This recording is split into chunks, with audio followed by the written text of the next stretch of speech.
of the Omicron. The Telegraph talks about this, and this is interesting. Actually, it's funny. I'm going to let me get the article for you. I'm gonna actually get the article for you, real quick. Let me archive it real quick, and I'm gonna get it for you because this is a good one.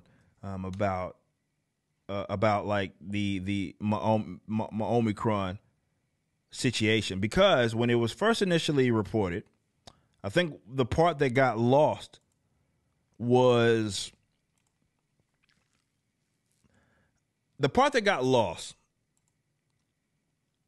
in all of this was who did they see that was testing positive for that, right? It was out of South Africa, and you had other pockets of Africa. And it was almost exclusively in people that were fully vaccinated. And that was lost when they were talking about those first initial 4. It was almost as if they didn't want to mention that, though you had to dig and find that's what happened. So here's the story here. That's Telegraph's report. Omicron wave driven by young, healthy, vaccinated population. Again, I didn't say it. The reporters are the ones saying it. The Omicron epidemic is being driven by young vaccinated people, according to mounting data from countries as diverse as the UK, Denmark, and South Africa. The new variant has now been detected in more than 60 countries, 24 in Europe, with a similar pattern of infection and characteristics being reported across the globe. But while the speed of the vaccine evading properties of the virus are now established, there is yet no firm verdict on the virulence of or severity. Generally, those first cases are in relatively young, relatively healthy in the context of Europe, and relatively highly vaccinated groups.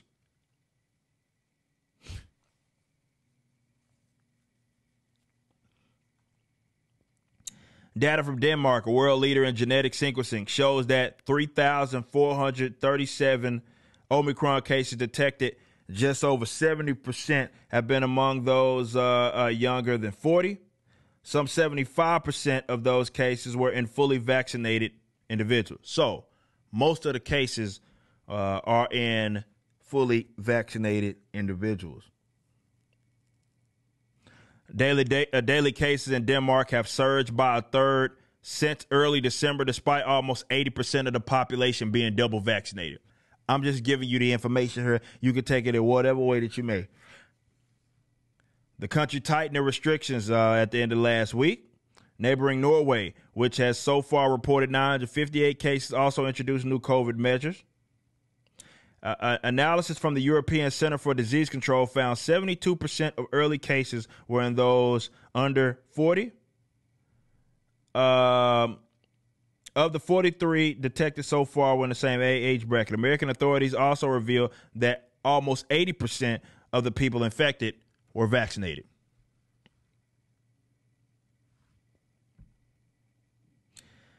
Most infection documented at this early stage are among younger age groups.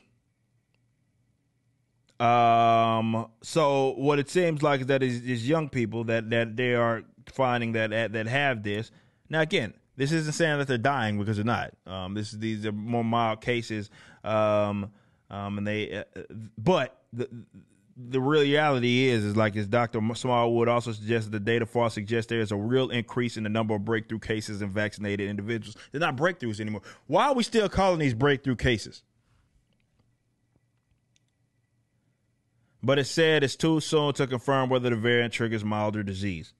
It's still mild, but I guess they're saying milder, which again, I think I've already seen doctors actually say exactly that. 10 days, there will be a much clearer picture of how severe the new variant is. So this is what's happening. I'm going to just give it to you straight, according to the data all around the world regarding this new variant. They're going to say that it's dodging the vaccine, or they're going to say that vaccine is stopping it from being as severe as it would have been. Again, it's very difficult to prove, especially in this age group, because most people in this age group never get hospitalized with it. It's funny how we just accept that as truth, man. I got it, man. If it wasn't for this jab, I would have really struggled with it. How can you fucking prove that? How? Either way, what isn't my opinion is this.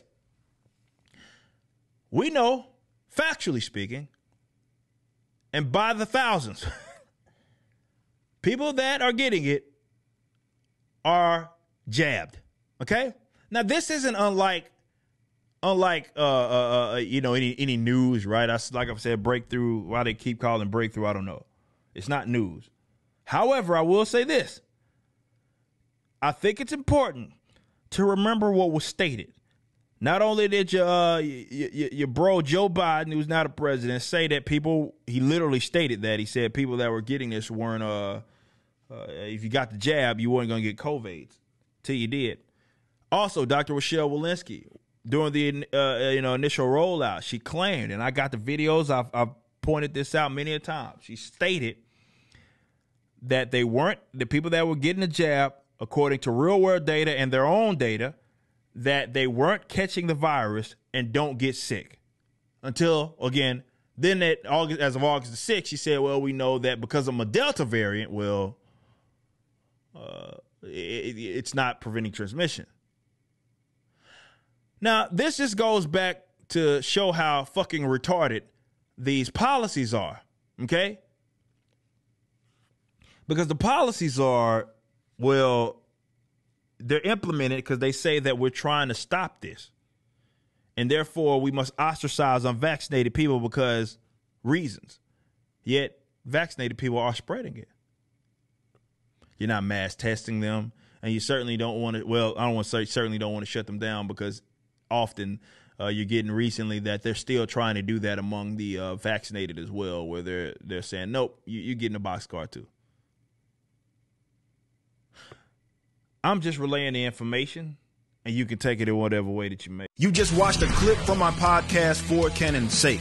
Catch us live at 12 p.m. throughout the week over at youtube.com/YoungRipper59 and follow us over at odyssey.com/@YoungRipper59. If you want to watch the entire video cast after the show is over, just be sure to become a member on the YouTube channel. Of course, the full audio portion of the podcast is available for free on all major digital platforms, or just visit forcanonsake.com.